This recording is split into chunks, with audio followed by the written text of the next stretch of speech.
In the annals of 18th-century diplomacy and warfare, the First League of Armed Neutrality stands out as a unique and significant coalition. Formed in 1780 during the American Revolution, this alliance of neutral European powers sought to protect their maritime rights against the belligerent actions of warring nations, particularly Great Britain, spearheaded by Russia and supported by other influential states. The First League of Armed Neutrality represents a bold assertion of neutral rights and a pivotal moment in the history of international law. Origins and context. The American Revolution 1775–1783 dramatically altered the geopolitical landscape, drawing in major European powers and igniting widespread naval conflict.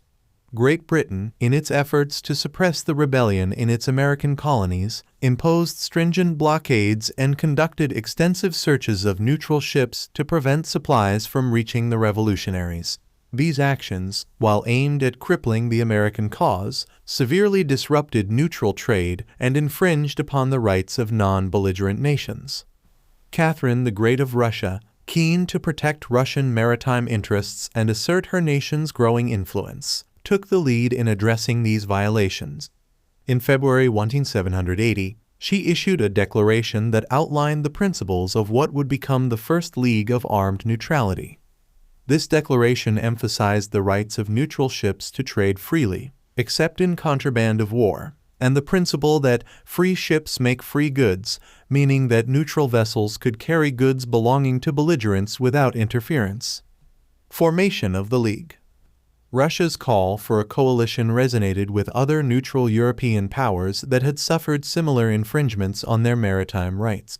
Sweden and Denmark-Norway quickly joined the League, followed by the Dutch Republic, which had significant commercial interests at stake.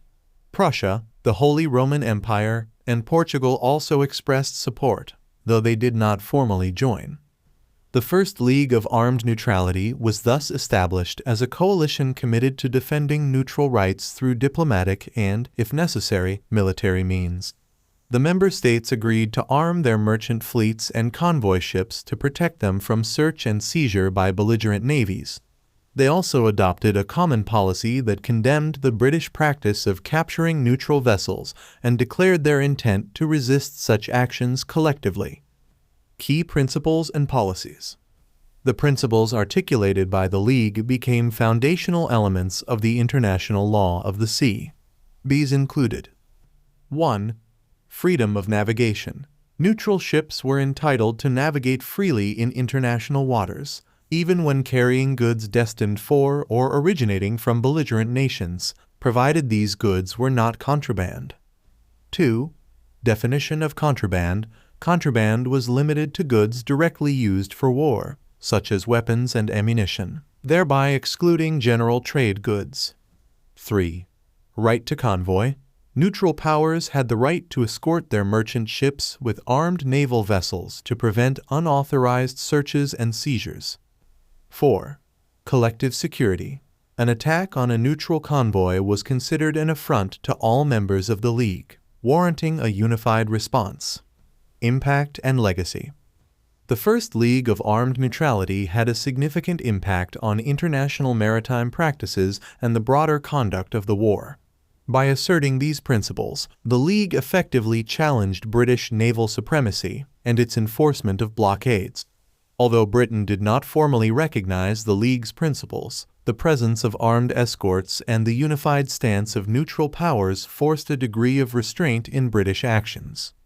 The League's Declaration of Principles influenced later developments in international maritime law. The concepts of freedom of navigation and the rights of neutral vessels were echoed in subsequent treaties and conventions, contributing to the evolution of the laws governing naval warfare and trade.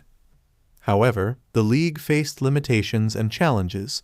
Its effectiveness was hindered by the varied interests and priorities of its member states.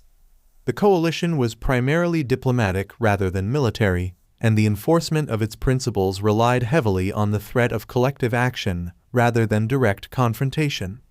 Additionally, the League's influence waned with the conclusion of the American Revolution and the shifting alliances in Europe. Conclusion. The First League of Armed Neutrality represents a significant, though often overlooked, chapter in the history of international diplomacy and maritime law. Formed in response to the excesses of naval warfare during the American Revolution, the League's assertion of neutral rights and principles of free trade laid important groundwork for the future development of international norms. Spearheaded by Russia and supported by several other European powers, the coalition's efforts to protect neutral interests underscore the enduring importance of maritime rights and the complexities of maintaining neutrality in times of global conflict.